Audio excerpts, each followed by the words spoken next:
پہلے بھی اس پہ گفتگو جب استاد صاحب کی ہوتی ہے تو لوگ اس پہ ایک ہی کمنٹ کرتے ہیں کہ اس موضوع کو زیادہ نہیں چھیڑنا چاہیے، آپ خاموش ہو جائیں، بس کریں اور دونوں ملکوں کے درمیان امن پیدا کرنے کی کوشش کریں۔ یہ امن پیدا کرنے کے لیے تو بتا رہا ہوں، جنگ کی ضرورت ہی نہیں ہے، اور 4 سال سے تو جنگ ہو رہی ہے نا۔ 4 سال بہت بڑی بات ہوتی ہے۔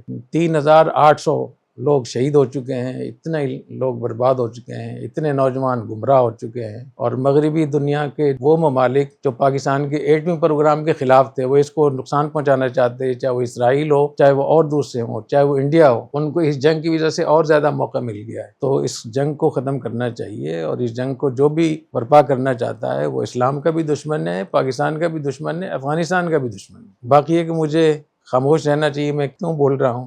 یہ وہ لوگ ہیں جو 2001 کے بعد پیدا ہوئے ہیں، زیادہ تر وہ لوگ، اگرچہ عمر ان کی 25 سال ہے لیکن انہوں نے کچھ دیکھا ہی نہیں ہے۔ دوسرے نمبر پہ ان کے پاس جو معلومات ہیں، کوئی تحقیق نہیں ہے، کوئی ریسرچ نہیں ہے، بلکہ یہی سوشل میڈیا سے جو معلومات ہیں، اور سوشل میڈیا کی جو معلومات ہیں وہ کتنے انسان کو صحیح راستے پہ لے کر جاتی ہیں۔ تیسری بات یہ کہ بہت سارے لوگ میری گفتگو کو سنتے ہی نہیں، اور سننے سے پہلے ہی کمنٹس کر دیتے ہیں۔ ابھی انہوں نے سننا شروع کیا ہے اور کمنٹ دیے کہ آپ چپ ہو جائیں، تو آپ پہلے سن تو لیں بات۔ اور چوتھی بات یہ کہ تھوڑا سا حوصلہ کر کے سنتے رہیں۔ بہت سارے لوگ ایسے تھے جو 1 سال پہلے جو کہتے تھے کہ آپ خاموش ہو جائیں، لیکن آج وہ بہت سارے لوگ کہنے ہیں کہ نہیں آپ بولیں، ہمیں بہت سارا فائدہ ہوا ہے۔ تو میرے خیال میں کافی لوگوں کو مزید بھی افاقہ ہوگا انشاءاللہ، کیونکہ یہ جو نسخہ دیا جا رہا ہے یہ ایک حقیقت ہے، کوئی اس میں 2 نمبری نہیں ہے، اور جب حقیقت ہوتی ہے تو حقیقت آپ کو بالآخر مجبور کرتی ہے۔ باقی آپ اعتراض کرتے رہیں، بولتے رہیں، میں آپ کے سوالات سنتا بھی رہتا ہوں، پڑھتا بھی رہتا ہوں۔ اگر کوئی سوال صحیح ہوگا، قابل غور ہوگا، تو میں انشاءاللہ اس کے لیے پورا میں اہتمام کروں گا، اور اگر کسی کی کوئی بات مجھے سمجھ میں آ گئی تو میں اعلان بھی۔ تو جو کچھ میں بات کر رہا ہوں پوری ذمہ داری کے ساتھ بات کر رہا ہوں، پوری دیانتداری کے ساتھ بات کر رہا ہوں، اور اس عزم کے ساتھ کہ جب تک ہمارے دین کو، ہماری مدارس کو، ہمارے ملک کی سلامتی کو خطرہ رہے گا، میں بولتا رہوں گا انشاءاللہ۔ ہاں اگر مجھ سے غلطی ہوگی تو میں اس کو مان لوں گا انشاءاللہ۔ جو بھی نوجوان طبقہ میرے خلاف گالیاں دیتا ہے، برا بھلا کہتا ہے، میں اس کو بالکل برا نہیں سمجھتا۔ میں یہ سمجھتا ہوں جیسے چھوٹے بچے ہیں، اور چھوٹے بچے کبھی اوپر چڑھ جاتے ہیں، کبھی کچھ کرتے ہیں، کبھی کوئی نقصان پہنچاتے ہیں، کبھی داڑھی پکڑ کے کھینچ رہے ہوتے ہیں۔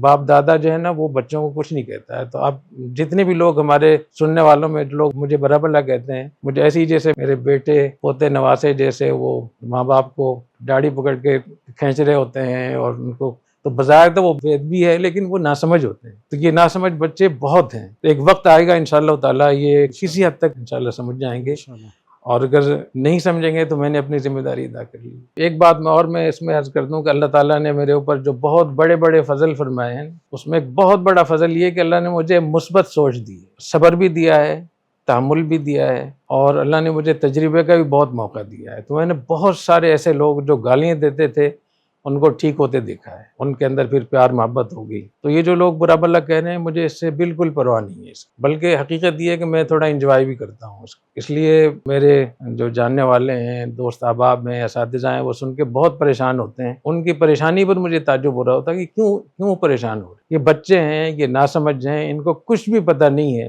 ان کو یہی بولنا چاہیے، جو کچھ انہوں نے تربیت لی ہے، جو کچھ انہوں نے سوشل میڈیا سیکھا ہے، تو اس کا تقاضا یہی ہے۔ تو اگر کسی نے ان کی غلط تربیت کی تو ہم ان کی صحیح تربیت کریں، اور صحیح تربیت کرنے کے لیے آپ کو صبر کرنا پڑے گا۔ نوح علیہ السلام نے 950 سال صبر کیا؟ نہیں کیا۔ تو 9.5 سال تو نہیں ہوئے نا بھی۔